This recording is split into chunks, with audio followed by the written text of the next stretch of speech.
الله وبركاته. الحمد لله رب العالمين، والصلاة والسلام على سيد الأنبياء والمرسلين وعلى آله وأصحابه أجمعين. أما بعد، قال الله تبارك وتعالى في كلامه المجيد والفرقان الحميد: أعوذ بالله من الشيطان الرجيم، بسم الله الرحمن الرحيم. قد أفلح من تزكى. وقال في موضع آخر: مثل الذين ينفقون أموالهم في سبيل الله كمثل حبة أنبتت 7 سنابل في كل سنبلة 100 حبة والله يضاعف لمن يشاء والله واسع عليم. صدق الله العظيم. اللهم صل وسلم وبارك على سيدنا محمد وبارك وسلم. اللهم صل وسلم وبارك على سيدنا محمد وبارك وسلم. اللهم صل وسلم وبارك على سيدنا محمد وبارك وسلم. معزز سامعین کرام، محترم بزرگوں اور دوستوں، اس امت محمدیہ کو اللہ تبارک و تعالیٰ نے بے شمار فضیلتوں سے نوازا ہے اور اتنی خصوصیات سے نوازا ہے جس کا ہم اور آپ اندازہ نہیں لگا سکتے. حضرت آدم سے لے کر محمد رسول اللہ صلی اللہ علیہ وسلم تک جتنے انبیاء آئے اور جن کی امتیں بھیجی گئی، کسی نہ کسی نبی کو کسی پر فضیلت بخشی گئی اور کسی امت کو کوئی اور خصوصیت دی گئی، کسی امت کو کوئی اور نعمت دی گئی، لیکن محمد رسول اللہ صلی اللہ علیہ وسلم کی امت محمدیہ کو اتنے سارے فضائل اور خصوصیات اور نوازشات سے نوازا گیا جس کا ہم اور آپ اندازہ نہیں لگا سکتے. ان نوازشات اور خصوصیات میں سے ایک سب سے بڑی اہم خصوصیت رمضان المبارک کے مہینے کا مل جانا ہے. عام مہینوں کی طرح رمضان المبارک کا مہینہ نہیں ہے، بلکہ اس کی ایک ایک گھڑی، ایک ایک لمحہ، ایک ایک سیکنڈ، ایک ایک منٹ سب سے زیادہ فضیلت والا ہے عام مہینوں کے حساب سے. حضرت آدم، حضرت موسیٰ، حضرت اسماعیل، حضرت ابراہیم، لگ بھگ جتنے انبیاء ہیں، کسی کو رمضان المبارک جیسا مہینہ اور رمضان جیسی فضیلتوں والا ماہ نہیں مل سکتا. لیکن اس امت کی سب سے بڑی خاصیت یہی ہے کہ اس امت کو اللہ نے نوازشات سے نوازا ہے اور اتنی ساری خصوصیات سے نوازا ہے جس کو پڑھنے والے انبیاء کرام خود بھی تورات اور انجیل میں جب اس امت کی خصوصیات کو پڑھتے تھے تو خواہش ظاہر کرتے تھے کہ کاش اس امت میں ہم کو بھی بھیجا جائے. تو آپ اندازہ لگائیں اس امت کو جو خصوصیت دی گئی وہ رمضان المبارک کی ماہ، اس کی اہمیت اور اس مہینے کی فضیلت. اس مہینے کی فضیلت کا اندازہ اس بات سے لگایا جا سکتا ہے کہ اس مہینے میں چند راتیں اور آخری کے عشرے میں چند راتیں ایسی ہیں جن میں اللہ نے ایک ایسی رات کو، ایک ایسی عبادت والی رات کو چھپا کر رکھا ہے جس میں عبادت کرنے کا ثواب 1000 مہینوں سے زیادہ بہتر ہے. آپ جتنے اور مہینے دیکھتے ہیں، محرم ہے، سفر ہے، ربیع الاول ہے، شعبان ہے، رجب ہے، بقیہ کئی مہینے ہم دیکھتے ہیں، لیکن اس مہینے کی جیسی فضیلت بتائی گئی کسی اور مہینے کی نہیں. ویسے ہی اس ماہ میں ایک اور فضیلت جس کو سب سے زیادہ اللہ تبارک و تعالیٰ نے پسند کیا وہ ہے روزہ. ہم لگ بھگ دیکھتے دیکھتے ہماری زندگی سے کب رمضان المبارک کا مہینہ گزر گیا ہم کو معلوم نہیں. ابھی تھوڑے دن پہلے ایسا اندازہ ہو رہا تھا کہ لوگ ایک دوسرے کو رمضان کی خوشخبری اور مبارکبادی دے رہے ہیں. اب دیکھتے دیکھتے اندازہ اس بات کا ہو رہا ہے کہ اب لوگ عید کی خوشخبری اور مبارکبادی دینے والے ہیں. کیسا ہماری زندگی سے رمضان ایک لمحہ اور ایک دم گزر گیا ہم کو معلوم بھی نہیں، اور ہمارا اعمال اور ہمارے حساب و کتاب اور ہمارا روزانہ کا روٹین اور ہمارا معمولات وہی روزانہ کے حساب سے زیادہ کھانے پینے میں، وہی روزانہ کے حساب سے زیادہ سونے میں، وہی روزانہ کے حساب سے عام مہینوں کے حساب سے زیادہ انجوائے کرنے میں، زیادہ مستی مذاق کرنے میں، زیادہ گھومنے پھرنے میں، زیادہ ادھر ادھر کی چیزوں میں، مشغولیات میں اپنے آپ کو بزی اور مصروف کرنے میں لگ گئے. لیکن رمضان المبارک کا مہینہ آیا بھی اور دیکھتے دیکھتے اس کی ساعتیں اور گھڑیاں اور رحمتیں اور برکتوں والی ساعتیں ختم بھی ہو گئی اور ہماری کان پہ جو تک نہیں رہی. اس لیے معزز دوستوں، اب بچے ہوئے صرف میرے اندازے کے حساب سے 2 دن یا 3 دن باقی ہے، اس سے زیادہ بچاؤ ہو نہیں سکتا. اب یہ 2 دن میں سے ایک تاخیرات ہمیں ملے گی 29ویں شب. شاید ہو سکتا ہے کہ اسی شب میں شب قدر ہو. کسی کو نہیں معلوم کہ شب قدر کون سی رات میں. اللہ کے رسول صلی اللہ علیہ وسلم سے جب پوچھا گیا کہ ہم شب قدر کو کیسے تلاش کریں، نبی کریم صلی اللہ علیہ وسلم نے جواب دیا کہ اس کو آخری عشرے میں تلاش کریں. اس کے بعد پھر پوچھا گیا، ایک اور حدیث میں آتا ہے کہ اللہ کے رسول صلی اللہ علیہ وسلم آخری عشرے میں کیسے تلاش کریں. جواب آیا کہ آخری عشرے کی 5 تاخیراتوں میں سے کسی ایک رات میں تلاش کریں. اب 5 تاخیرات ہیں، 21ویں، 23ویں، 25ویں، 27ویں یا 29ویں. ہماری زندگی سے 4 تاخیراتیں گزر گئی. اب باقی ایک تاخیرات، وہ 4 میں سے کسی ایک دن ہو سکتا ہے کہ شب قدر بھی گزر گئی ہو. ہم کو نہیں معلوم، آپ کو نہیں معلوم. جب نبی کریم صلی اللہ علیہ وسلم کو معلوم نہیں، تعین نہیں معلوم کہ کون سی رات میں ہے، ہم کو کون بتائے گا. لیکن ہمارا احتمال اور ہمارا خیال یہ ہونا چاہیے کہ بھائی 5 تاخیراتوں میں بھی ویسے ہی عبادت کریں گے جیسا شب قدر ہو. اس لیے ایک تاخیرات بچی ہوئی ہے، اس کا بھی خیال ضرور کرنا چاہیے. اور ایک اور مسئلہ جس کو بتانا ضروری اور اہم سمجھتا ہوں میں، وہ آج کے دن کو لے کر لوگوں میں غلط فہمی، اسی کو دور کرنا اور اسی کا ازالے کا سبب بننے کے لیے میں یہاں پر بیٹھ رہا ہوں. آج کا دن جمعہ اور جمعے کا دن فضیلت والا دن ہے، سب کو معلوم ہے.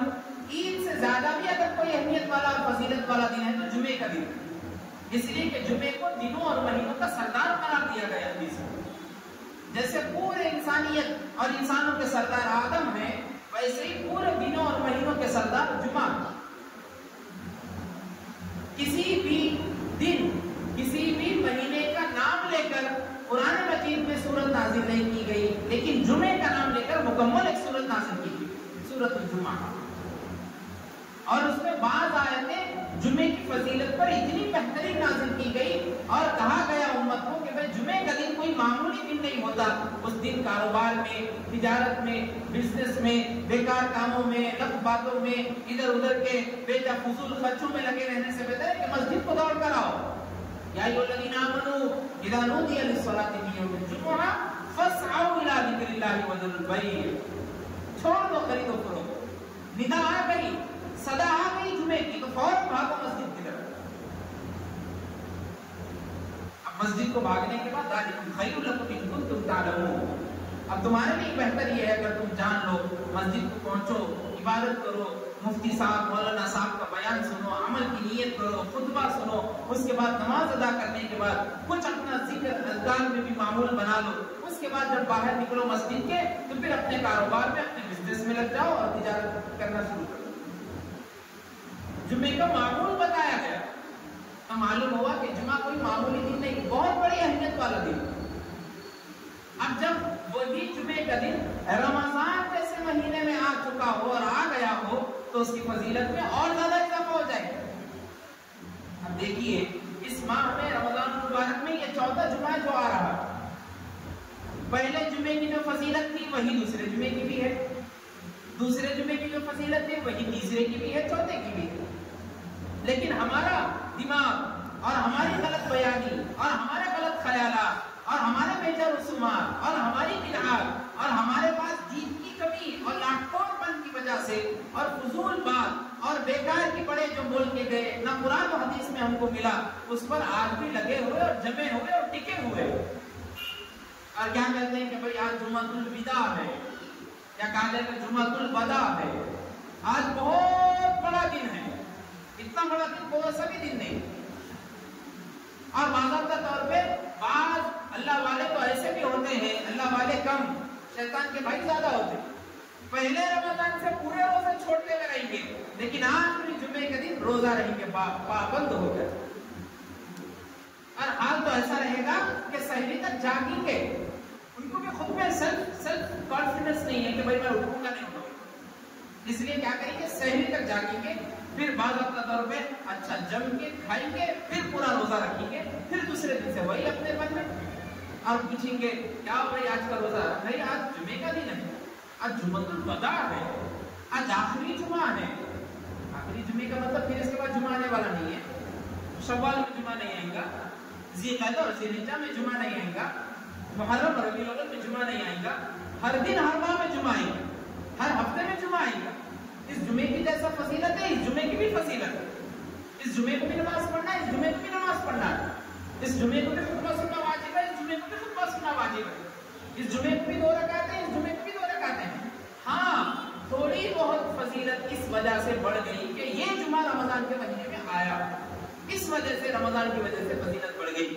اس کا یہ مطلب نہیں ہے کہ عام دنوں کے جمعے سے زیادہ اس کو اہمیت والا دن سمجھ بیٹھیں. اللہ اکبر، ہمارا حال تو یہاں تک پہنچ چکا ہے کہ جمعۃ الوداع کے نام سے بدعت ایک ایسی ایجاد کر دی اور جنم دے دیے کہ اس جمعے کو تقریباً کئی لوگوں سے سننے کو ملا اور ہم دیکھتے ہوئے بھی آئے کہ 12 رکعت کر ایک نماز پڑھی جاتی ہے. 12 رکعت ٹوٹل 12 رکعت کر کے نماز پڑھتے ہیں اور یہ کہتے ہیں کہ بھئی یہ قضاء عمری ہے. آپ کو معلوم ہے قضاء عمری کس کو کہا جاتا ہے؟ اس کا یہ مطلب بتایا جاتا ہے کہ بھائی سال کے شروع سے لے کر اب تک رمضان، پہلے والے رمضان 2024 کے رمضان سے لے کر 2025 تک کی جتنی میری نمازیں چھوٹی یا چھوڑ دیا میں، جان بوجھ کر ہو، عمدن ہو، قصدن ہو، خطان ہو، کیسے بھی ہو، میں جس نمازوں کو بھی چھوڑا یہ 12 رکعتیں اس نماز کو کور کرنے کے لیے کافی. اللہ، ہماری کم علمی اور بیوقوفی اور نادانی اور جہالت یہاں تک بڑھ گئی کہ 12 رکعت جو نفل کے آپ ادا کر رہے ہیں، نفل ہی کہا جائے گا اس کو، 12 رکعت جو نفل کے ادا کر رہے ہیں وہ فرض کے برابر ثواب کرنے پہ آپ مجبور ہو گئے. اور اگر کوئی بولیں گے کسی ممبر پر بیٹھ کر مول صاحب، تو مول صاحب کے اوپر تہمت لگیں گی کہ شاید مول صاحب کو علم کم ہوگا، اب تک نہیں مانتا. آپ مسلمان ہیں، آپ ایمان والے ہیں، آپ کلمہ طیبہ ایمان مجمل ایمان مفصل پڑھ کر اس کو سمجھ کر ایمان لا چکے ہیں. آپ کے نزدیک قرآن آخری کتاب ہے، آپ کے اور ہمارے نزدیک محمد رسول اللہ آخری پیغمبر ہیں، آپ کے اور ہمارے نزدیک اللہ کے علاوہ کوئی معبود نہیں، اللہ اکیلے ہیں. جب سب کچھ آپ کے اندر ایمان مضبوط ہے اور ہو چکا ہے تو پھر یہ بات کہنا کہ آپ کو نہیں معلوم ہم کو سب معلوم، یہ بیوقوفی ہے، آپ پاگل. اس سے بہتر تو یہ تھا کہ آپ قرآن کو سمجھتے، قرآن کو پڑھتے، حدیث کو سمجھتے، حدیث کو پڑھتے اور سمجھ کر جان کر کسی مولانا کسی مفتی صاحب سے اس مسئلے کا حل نکالتے اور معلوم کرتے کہ قضاء عمری کی کوئی نماز ہے یا نہیں، یا ہم پہلے بھی جاہل تھے اب بھی جاہل ہے اور آگے جا کر اپنے بچوں کو مستقبل اور فیوچر میں بھی جاہل رکھیں گے. اس لیے معزز دوستو اس مسئلے کو سمجھنے کی ضرورت ہے کہ قضاء عمری کوئی نماز نہیں ہے. آپ کی نماز اگر چھوٹ گئی تو اس کا مطلب یہ ہے کہ آپ قضا کریں، فوراً نہیں کریں تو اس مہینے اس دن کا نام یاد رکھ لیں، ڈیٹ یاد رکھ لیں، پھر دوسرے مہینے میں اس ڈیٹ کے ساتھ نیت کر کے نماز ادا کریں. یہ ہے قضا. صرف 12 رکعت نماز ادا کر لینے سے پورے سال کی نمازیں ادا ہو جائیں گی، یہ تو بیوقوفی والی بات ہے. اس سے بھی بچے رہنا ضروری ہے. اور ایک مسئلہ جمعۃ الوداع میں یہ دیکھا جاتا ہے کہ پوری نماز ہونے کے بعد لوگ کھڑے ہو کے الوداع الوداع ماہ رمضان، الفراق الفراق، جدائیگی کے لیے روتے ہیں اور اتنا روتے ہیں آنکھ سے آنسو جاری ہو گئے، ان کی نزدیک اچھی ہو گئی، رک رہے ہیں اور روتے جا رہے ہیں. اگر یہی رونا پہلے رمضان سے شروع کر دیتے تھے، اگر یہی رونا رمضان کی افطار کے وقت کر لیتے تو اگر یہ نہیں رونا سحری سے پہلے اٹھ کے آدھا گھنٹہ پہلے تہجد کی نماز میں رو لیتے تو؟ اگر اسی رونے کو ظہر کے بعد، عصر کے بعد، مغرب کے بعد تراویح کی 20 رکعت مکمل پڑھ کے رو لیتے تو؟ یہاں رونے کی نوبت نہیں آتی. یہاں رونا کہیں کو رونا آ رہا ہے یہ لوگوں کو دکھانے کے لیے کہ میرے کو بھی تکلیف ہے، رمضان جا رہا ہوں. رمضان جانے سے تکلیف نہیں، خوش ہونا. اب آپ لوگ اور پریشان ہو جائیں گے، مول صاحب تو خوش ہونا بول رہے، پریشان ہوئیے آپ. اگر رمضان جانے کے بعد ناراض ہونا رہتا تو عید کہیں کو دیتے تھے اللہ. عید کا مطلب کیا ہے؟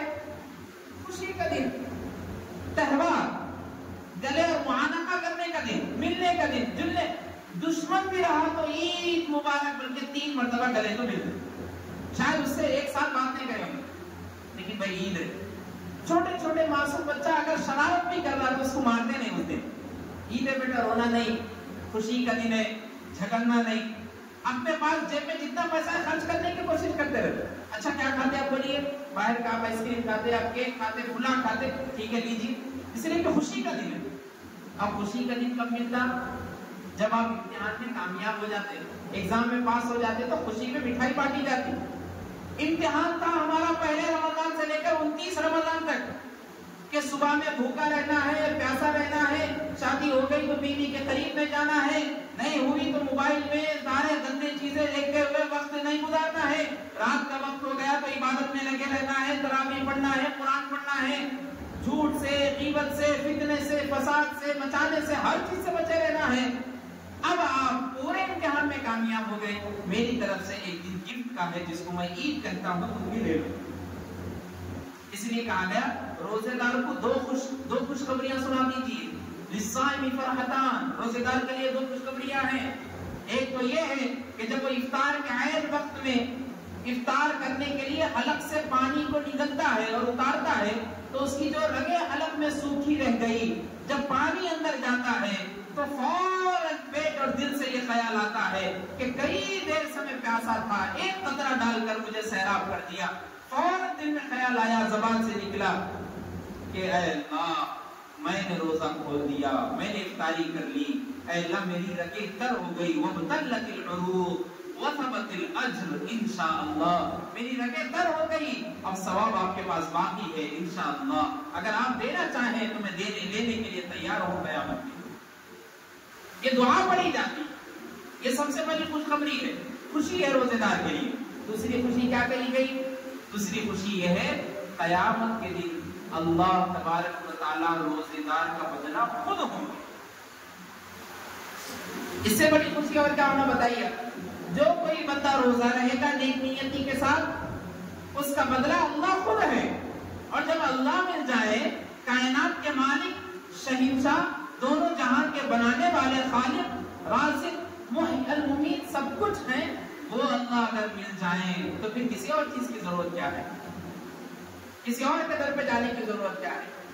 کسی اور کے سامنے ماتھا ٹیکنے کی ضرورت کیا ہے؟ کسی اور کے سامنے دامن کو پھیلانے کی ضرورت کیا ہے؟ کسی اور کے سامنے ہاتھ بھیک مانگنے کی ضرورت کیا ہے؟ کچھ ضرورت نہیں. اللہ خود مل گئے. اور اللہ کب ملیں گے؟ جب خود روزے کی حالت میں اور روزے داری کی حالت میں اور روزے سے رہ کر زندگی گزارے.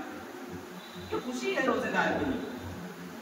رمضان مبارک کا گزرنے کا مطلب غم نہیں، ٹھیک ہے غم ہے دل میں، احساس ہے، غم اس بات کا ہے کاش معلوم نہیں آنے والا سال پھر اب میری زندگی میں میسر ہو نہ ہو، آنے والا سال پھر میں دیکھوں نہ دیکھوں، آنے والا رمضان میری زندگی میں ہو یا نہ ہو، کیا معلوم یہ عید میری زندگی کی آخری عید ہو، اس کے بعد میں دنیا سے چلا جاؤں، اللہ میری زندگی ختم کر کے موت کب لکھے میرے کو خود نہیں معلوم. اس لیے دل میں رونا آ رہا، آنکھ سے آنسو جاری ہو جا رہے کہ اللہ رمضان کو جیسا گزارنا چاہیے تھا نہیں گزار سکا، اللہ معافی مانگتا ہوں، اللہ گناہوں کو معاف کر دیجئے، خطاؤں کو درگزر کر دیجئے، میرے عصیانی کو معاف کر دیجئے، اللہ معصیت میں تھا تب گناہوں کے دلدل میں پھنسا ہوا تھا، نکال کر رحمت کی طرف آپ لے آئے رمضان کا مہینہ دے کر. اللہ یہ رمضان کا مہینہ جدا ہو رہا ہے تو دل میں تھوڑی غم کی کیفیت ہے، یہ الگ بات، یہ ٹھیک ہے آپ کر رہے ہیں، بے شک کریے، لیکن زور سے چیخ کر الوداع الوداع ماہ رمضان کہہ کر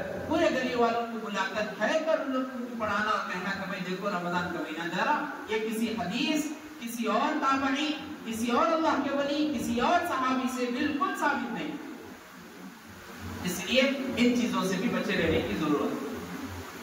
ایک اور مسئلہ جس کو بتانا ضروری ہے عید الفطر سے پہلے، وہ ہے صدقۃ الفطر. ایک ہے زکات، ایک ہے صدقہ فطر. زکات اور صدقہ فطر میں تھوڑا سا فرق ہے. پہلی بات دونوں میں جو ایک ہی ہے وہ یہ ہے کہ اگر کسی کے اوپر اتنا قرض ہے کہ زکات اس کے اوپر واجب نہیں ہو رہی تو اس کے اوپر صدقہ فطر بھی واجب نہیں ہوتی. یہ سملر بات ہے دونوں میں ایک جیسے. زکات جس کے اوپر واجب نہیں ہوئی قرض رہنے کی وجہ سے صدقہ فطر بھی واجب نہیں ہوئی. ہاں دونوں میں جو الگ الگ بات ہے وہ یہ ہے کہ زکات کے واجب ہونے کے لیے سال کا گزرنا ضروری ہے.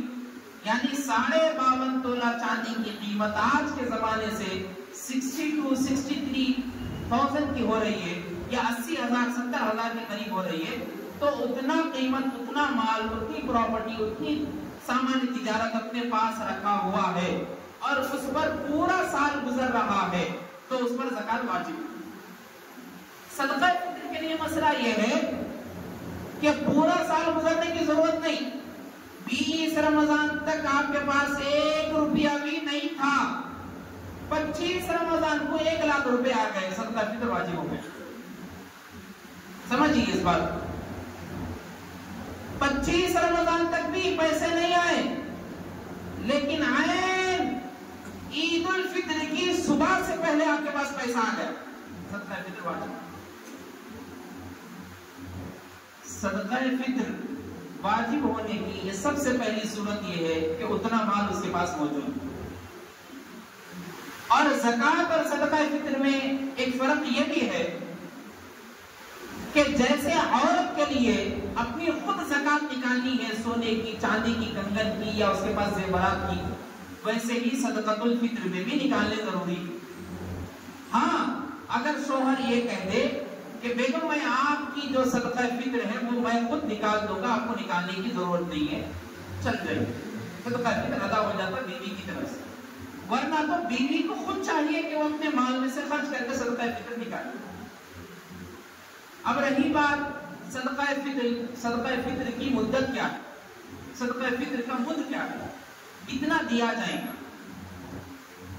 3 چیزیں ہیں: گیہوں، کشمش، کھجور. گیہوں سے دیکھا جائے گا تو نصف سا، کشمش اور کھجور سے دیکھا جائے گا تو 1 سا. اگر اس کا آسان سا حساب لگایا جائے، گیہوں سے 2.25 کلو اور اس کے بعد کھجور اور کشمش سے 2 کلو، اور اس میں بڑھ جائیں گے. اس کا اندازہ اس بات سے لگایا جا سکتا ہے کہ گیہوں کی مقدار اور گیہوں کی رقم 1 کلو کے حساب سے میرے خیال سے آج کے اندازے سے 50-60 روپے ہوں. اگر 50 روپے برا دیا جائے تو 100 روپے صدقہ فطر ادا کرنا ہے ہر آدمی پر، ہر پرسن. گھر میں باپ ہے، ماں ہے، بیوی ہے، شوہر ہے، بیٹا ہے، بیٹی ہے، 6 لوگ ہیں. 6 لوگوں پر بھی صدقہ فطر ہے، 6 لوگوں کا بھی صدقہ فطر نکالنا ہے. چھوٹے بچے ہیں تو باپ پر ضروری ہے کہ چھوٹے بچوں کا صدقہ فطر نکالیں. یا اگر ایسی حالت ہے کہ بچے بڑے ہیں، خود کا کام، خود کی تجارت کر رہے ہیں، تو ان بچوں پر ضروری ہے کہ وہ خود اپنی صدقہ فطر نکالیں. یا اگر ہندوستانی اعتبار سے، ایشیا ممالک کے اعتبار سے بچے کی شادی جب تک نہیں ہوتی باپ کی ذمہ داری رہتی ہے اکثر چیزوں میں، اس لیے کہ بچہ کوئی کام نہیں کرتا باپ کی اجازت کے بغیر، اس لیے کبھی نکاح نہیں ہوا. تو ضروری اس بات کا ہے کہ باپ خود بچے سے پوچھے کہ بیٹا آپ نکالے، نہیں تو فوراً نکالنے کی کوشش کرے، اس لیے کہ پوری ذمہ داری باپ کی ہے. اب دیکھا یہ جائے گا کہ گیہوں کی جو قیمت ہے وہ بہت کم ہوتی، اور کھجور اور کشمش کی جو قیمت ہوتی ہے اگر اندازہ لگائیں گے تو آج کے حساب سے 1700 1800 یا 14 یا 1500 کے قریب اس کی قیمت پہنچ جاتی ہے، یا کم سے کم 1200 تو ہو جاتی ہے. اگر آپ کم ریٹ میں کوئی کھجور دیکھ رہے یا کشمش دیکھ رہے تو 1200 تو ہو جاتا ہے. ہمارا حال یہ ہے کہ جب دینے کی بات آتی ہے تو کب دیتے ہیں؟ جب لینے کی بات آتی ہے تو اس سے زیادہ لینے کی کوشش کرتے ہیں. اس کی ایک مثال میں آپ کو دیتا ہوں, آپ خود بھی اس بات پر اتفاق کریں گے اور اقرار کریں گے. جہیز لینے کی بات آئی تو 5 لاکھ روپے لیں گے, مہر دینے کی بات آئی تو 500 روپے لیں گے. جہیز لینے کی بات آئی تو 15 لاکھ روپے لیں گے, مہر دینے کی بات آئی تو 5000 روپے دیں گے, اس لیے کہ دینا ہے.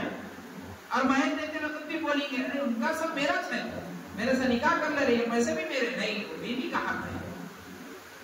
اور بعض تو اللہ والے ایسے ہوتے ہیں, اللہ ان سے بچائے ایسے لوگوں سے, مہر کی قیمت کو بھی ادا نہیں کر سکتے, حالانکہ 2000 5000 لگتے, اس میں سے بھی مؤخر کر کے چھوڑ دیتے ہیں. قاضی کے بول کر کہ وہ یہ مہر مؤخر ہے, بعد میں ادا کریں گے, معجل نہیں ہے ہمارے پاس, یہ 3000 روپے پینڈنگ ہے, ڈال دیجیے. 3000 روپے نہیں دے سکتے اپنی بیوی کو خود, اور باپ اپنی بیٹی کو لاڈ پیار سے پال پوس کے بڑا کر کے آپ کے حوالے کر دیا, اور آپ 3000 روپے مہر کے نام سے نہیں دے سکتے. جو سنت نبوی ہے, جو واجب ہے نکاح کے لیے, وہ ادا کرنے تکلیف ہو رہی. اور ویسے ہی جب صدقہ فطر کے لیے کہا جائے کہ بھئی آپ کے پاس مال ہے, آپ کا دل بڑا ہے, آپ کا جیب بڑا ہے, آپ کا گھر بڑا ہے, آپ کی پراپرٹی بڑی ہے, تو کوشش یہ کرے کہ کھجور یا کشمش سے نکالے تو رہا نہیں جاتا. گیہوں کی قیمت لگا کے سب 6-8 جنوں کے 800-700 روپے دے دیں. آپ کو معلوم ہونا چاہیے نبی کریم صلی اللہ علیہ وسلم نے فرمایا, حدیث میں آتا ہے کہ صدقہ فطر روزوں کی گناہوں کا وبال ہے. جو گناہ روزے کی حالت میں ہوئے تھے, ہو سکتا ہے ہم بھی انسان ہیں, بنی آدم ہے, کل بنی آدم خطاؤون وخیر الخطائین التوابون. ہر بنی آدم, ہر آدم کی اولاد خطا کار ہو سکتی ہے. کوئی بندہ دنیا میں الا ماشاءاللہ, کوئی ایسے ہوں گے نہیں بول کے نہیں بول سکتے, کوئی ایسے ہوں گے جن سے لغو باتیں, فضول باتیں نہیں ہوتی روزے کی حالت میں, کوئی ہوں گے. لیکن اکثر کا حال یہی ہوتا ہے کہ روزے کی حالت میں بھی فضول باتیں کرتے رہتے ہیں, ٹائم ویسٹ کرتے رہتے ہیں, ذکر میں نہیں رہتے, بیجا پھرتے گھومتے رہتے ہیں, مارکیٹ میں گھومتے رہتے ہیں, بازار میں گھومتے رہتے ہیں, بازاروں میں کھاتے پیتے رہتے ہیں. تو وہ سارے گناہوں کا بدلہ یہ صدقہ فطر ہے. جیسا پورے مال کا بدلہ زکات ہے, ویسے پورے روزوں میں جتنے گناہ ہوئے تھے اس کا بدلہ صدقہ فطر ہے. یہ ایک پہلا ریزن ہے صدقہ فطر نکالنے. دوسرا ریزن یہ ہے کہ آپ کے صدقہ فطر نکالنے کی وجہ سے کوئی غریب جو عید کے دن بھی مجبور ہو, بے بس ہو, لاچار ہو, وہ آپ کے مال سے, پیسوں سے کچھ عید کی خوشی کے لیے کھانے کے سامان تو بھی خرید کے لے کے آ کے گھر پہ بنا سکتے. یہ دوسرا ریزن ہے صدقہ فطر دینے کے. اس لیے اللہ کے رسول صلی اللہ علیہ وسلم کا معمول تھا, صحابہ اکرام رضوان اللہ علیہم اجمعین کا بھی معمول تھا, صدقہ فطر کو عید الفطر کے 3 دن پہلے نکالا کرتے تھے. صدقہ فطر کو عید الفطر سے پہلے نکال دیا کرتے تھے. ہاں کبھی ہو گیا عید الفطر کے دن سے پہلے, شروع ہونے سے پہلے صدقہ فطر ادا کرتے تھے. اور صحابہ کا تو یہ معمول تھا. حضرت عبداللہ ابن عمر رضی اللہ تعالیٰ عنہ کے بارے میں آتا ہے, آپ گھوم کر دیکھتے تھے مارکیٹ میں غریبوں کو, اور ان کی غریبی کا اندازہ لگاتے تھے. اور اگر آپ کو افسر ہوتا اس بات کا کہ ہاں بہت غریب ہے, تو کھجور اور کشمش سے نکال کر ان کی غریبی کو ختم کرنے کی کوشش کرتے تھے. اور ہمارے پاس مال دولت سب کچھ رکھا ہوا, پراپرٹی میں سب کچھ بلڈنگ رکھی ہوئی, لیکن 1500-2000 دینے کی بات آتی کسی غریب کو تو جیب میں ہاتھ تک نہیں جاتا. جب لینے کی بات آتی تو پورے انٹرنیشنل غریب بن کے کھڑے ہونے کی تیار ہے, آپ پورے پروفیشنل غریب بننے کو تیار ہے. پراپرٹی لاکھوں کی رکھی ہوئی ہے, لیکن جیسا یوٹیوب پر, انسٹاگرام پر, فیس بک پر آئی ڈی بنا کر اچھے اور برے بھی پھرتے رہتے, ویسے ہی اگر کہیں لینے کی بات آتی ہے تو اچھے لوگ بھی اپنی آئی ڈی غریب میں لگا کر لینے کو تیار ہے, لیکن دینے کی بات آتی تو ایک بھی آدمی نہیں دکھی. یہ ہمارا حال ہے. اس لیے معزز دوستو, صدقہ فطر کو عید الفطر سے پہلے ادا کرنے کی کوشش کریں. ایک اور بات یہ بھی یاد رکھیں کہ صدقہ فطر ہر معصوم بچے پر, ہر بڑے پر, ہر جوان پر, ہر نابالغ پر, ہر مرد ہر عورت پر صدقہ فطر واجب ہے. اگر کوئی بچہ عید الفطر کے صبح صادق سے پہلے پیدا ہو گیا ماں کے پیٹ سے, اس کے اوپر بھی صدقہ فطر واجب ہے. اگر کوئی انسان عید الفطر کے صبح صادق سے پہلے انتقال کر گیا اس کے اوپر صدقہ فطر واجب نہیں. پیدا ہوا تو بھی صدقہ فطر واجب ہے, صبح صادق سے پہلے انتقال کر گیا مر گیا تو صدقہ فطر واجب نہیں. ایسے ہی عید الفطر کے بعد صدقہ فطر ادا کرنا یہ عام صدقہ ہوگا, عید الفطر کا صدقہ فطر شمار نہیں کیا جائے گا. ادا تو ہو جائے گا لیکن شمار نہیں کیا جائے گا. اس لیے کوشش یہ کرنا ہے کہ اب صرف 2-3 دن باقی ہے, اس لیے مناسب بھی معلوم ہوا کہ آج آپ کے سامنے ان باتوں کو بیان کیا جائے کہ آپ صدقہ فطر دیا کریں اور اچھے سے اچھے دینے کی کوشش کریں, اور جہاں تک ہو سکے غریب, محتاج, بیچار, لاچار کو دیکھیں, کہیں بھی آپ کے خاندان میں بھی موجود ہے جن کے پاس عید کے دن خوشی اور مسرت کے لیے, کچھ شیر خورما بنانے کے لیے, سالن کے لیے کچھ بندوبست نہیں ہو سک رہا, اپنی طرف سے صدقہ فطر ان کو دے کر پہنچائے, اور کوشش یہ کرے کہ عید سے پہلے ان کے گھر پر وہ تمام چیزیں آ جائے جن سے وہ بھی بخوشی اپنے گھر میں بیٹھ کر عید کی خوشیوں میں شامل ہو سکے. یہ ارادہ کر کے اس جگہ سے اٹھے. اللہ سے دعا کیجیے کہ اللہ ہم سب کو کہنے سننے سے زیادہ عمل کی توفیق عطا فرمائے. وآخر دعوانا ان الحمد للہ رب العالمین.